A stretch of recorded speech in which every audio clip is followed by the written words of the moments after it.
কাউকেই ছাড়ছেন না তারেক রহমান। ক্ষমতার দম্ভে যে হাত দেশের সাবেক প্রধানমন্ত্রী বেগম খালেদা জিয়ার গাড়ি বহরে নজিরবিহীন তাণ্ডব চালিয়েছিল 10 বছর পর, আজ তা পুলিশের শক্ত হাত করায় বাঁধা। রাজপথে বেয়াদবি আর শীর্ষ নেত্রীর প্রাণনাশের চেষ্টায় উন্মত্ত সেই হাতকানা হাতের মালিক আজ জেলের অন্ধকার প্রকোষ্ঠে প্রহর গুনছে। পুরো একটি দশক যারা ভেবেছিল ক্ষমতার গরমে সব অপরাধ ধামাচাপা পড়ে গেছে, আজ তাদের বুকেই কাঁপন ধরিয়ে দিয়েছে একটিমাত্র গ্রেফতার। তেজগাঁও থানা পুলিশ মধ্যরাতে ঝটিকা অভিযান চালিয়ে কারওয়ান বাজারের অঘোষিত সম্রাট সন্ত্রাসী হাতকাটা কাশেমকে তুলে নিলে চারপাশের বাতাস মুহূর্তেই বদলে যায়। মায়ের অপমানের কঠিন হিসাব কিভাবে মেটাবেন, একে একে তার প্রমাণ দিচ্ছেন তারেক রহমান। জেলের অন্ধকার কোণে কেমন কাটছে হাতকাটা কাশেমের দিনকাল, আর এই গ্রেফতারের পর আওয়ামী লীগের শীর্ষ নেতাদের নাম কিভাবে রিমান্ডের খাতায় উঠে আসছে। চলুন 10 বছরের রাজনৈতিক প্রতিশোধ আর আইনি লড়াইয়ের এই অবিশ্বাস্য গল্পটি আজ বিশ্লেষণ করে দেখা যাক। 2015 সালের 20 এপ্রিলের সেই ভয়ঙ্কর হামলার কথা মনে আছে? ঢাকা উত্তর ও দক্ষিণ সিটি কর্পোরেশন নির্বাচন ঘিরে যখন তীব্র উত্তাপ, মেয়র প্রার্থীর প্রচারণায় গুলশানের বাসা থেকে বের হয়েছিলেন বিএনপি চেয়ারপারসন বেগম খালেদা জিয়া। দুপুর তখন আনুমানিক 1:45। কারওয়ান বাজারের প্রধান সড়কে বেগম জিয়ার গাড়িবহরটি প্রবেশ করতেই ঘটে যায় সেই নজিরবিহীন তাণ্ডব। হঠাৎ চারপাশ থেকে শত শত লোক লাঠি, সোঁটা, রড আর ভারী ইট পাটকেল নিয়ে গাড়িবহরের উপর ঝাঁপিয়ে পড়ে। দৃশ্যটা যে কতটা ভয়াবহ ছিল সেদিনের ফুটেজগুলো দেখলেই বোঝা যায়। মুহূর্তেই চুরমার হয়ে যায় বেশ কয়েকটি গাড়ি। খোদ বেগম জিয়ার বুলেট প্রুফ গাড়িটিও বৃষ্টির মতো ছিটকে আসতে থাকে বিশাল পাথর ও ইটের টুকরো। সিকিউরিটি গার্ডরা সেদিন নিজেদের শরীর দিয়ে ঢাল বানিয়ে নেত্রীকে কোনো মতে নিরাপদে সরিয়ে নেন। সেদিন বহু নিরাপত্তা রক্ষী ও দায়িত্ব পালনরত সাংবাদিক মারাত্মকভাবে আহত হয়েছিলেন। কারওয়ান বাজারে সেদিন কেবল একটি গাড়িবহরে হামলা চালানোর চেষ্টা হয়নি, চেষ্টা করা হয়েছিল দেশের রাজনৈতিক ভারসাম্যকে চিরতরে ধ্বংস করে দেয়ার। আর এই হামলার পেছনে কারা ছিল? এতদিন যাদের নাম মুখে নেয়ার সাহস পেত না কেউ, সেই আওয়ামী লীগের দাপুটে নেতাকর্মীরাই ছিল এই ন্যাক্কারজনক ঘটনার মাস্টার মাইন্ড।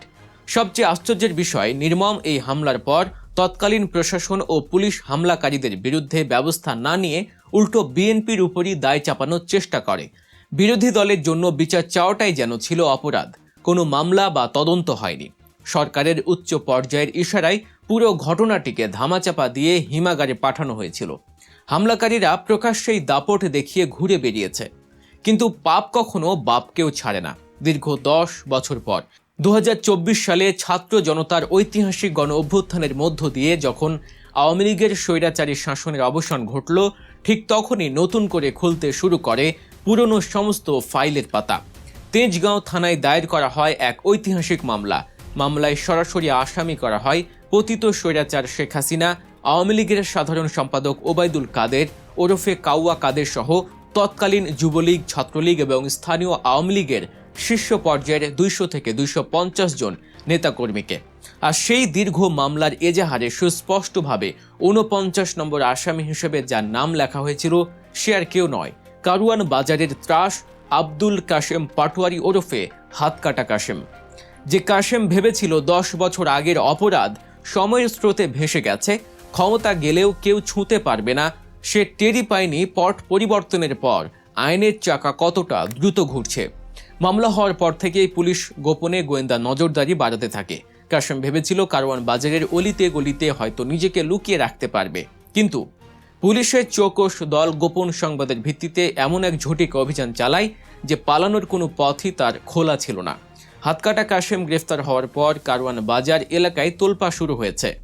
কারণ এলাকায় তার নামে চাঁদাবাজি, টেন্ডারবাজি, রাজপথ দখল এবং বিরোধী রাজনৈতিক নেতাকর্মীদের উপর নিপীড়নের একাধিক সুনির্দিষ্ট অভিযোগ রয়েছে। তৎকালীন ক্ষমতাসীন দলের ছত্রছায়ায় সে পুরো এলাকাকে নিজের ব্যক্তিগত সাম্রাজ্য বানিয়ে ফেলেছিল।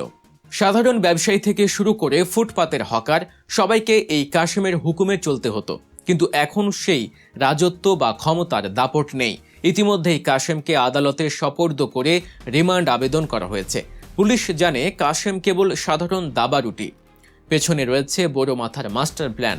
কার নির্দেশে সেদিন কারওয়ান বাজারে ইট পাটকেল জমা করা হয়েছিল, কার ইশারায় বিনা বাধায় বেগম জিয়ার গাড়িবহরে অতর্কিত হামলা চালানো হয়েছিল সেই মূল নির্দেশদাতাদের নাম বের করতে এখন কাশেমকে কড়া জিজ্ঞাসাবাদের মুখোমুখি দাঁড় করানো হচ্ছে।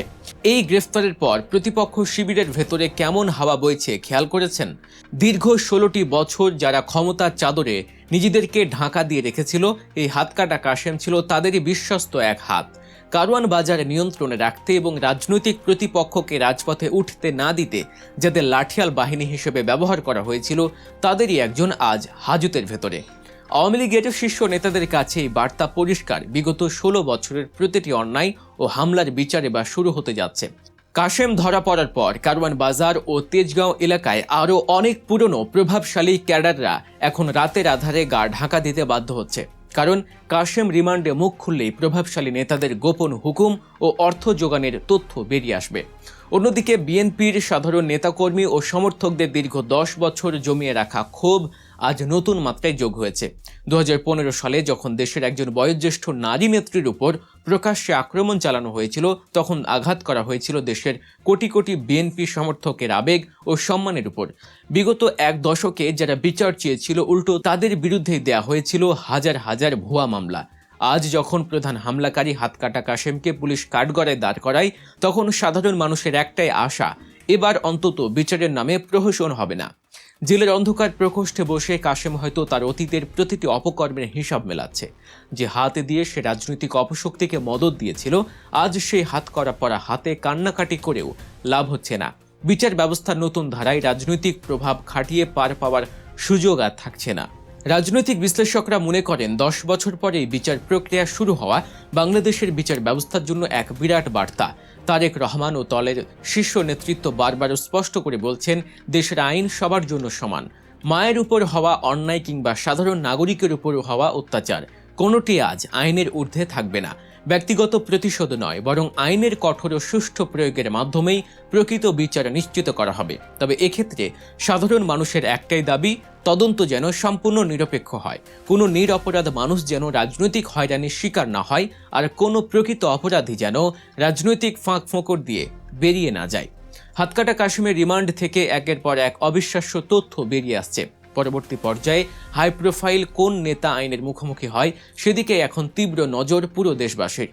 দর্শক, 10 বছর আগের বর্বর হামলা ও কাশেমের গ্রেফতারকে আপনি কিভাবে দেখছেন? মূল পরিকল্পনাকারীদের কি দ্রুত আইনের আওতায় আনা সম্ভব হবে? আপনাদের মূল্যবান মতামত নিচে কমেন্ট বক্সে লিখে জানান। নিয়মিত এমন সব বিশ্লেষণধর্মী ও সত্য ঘটনা নির্ভর ভিডিও পেতে অবশ্যই গল্প নিউজ চ্যানেলটি সাবস্ক্রাইব করুন এবং বেল আইকনে ক্লিক করে আমাদের সাথে থাকুন। দেখা হচ্ছে পরবর্তী ভিডিওতে। আল্লাহ হাফেজ।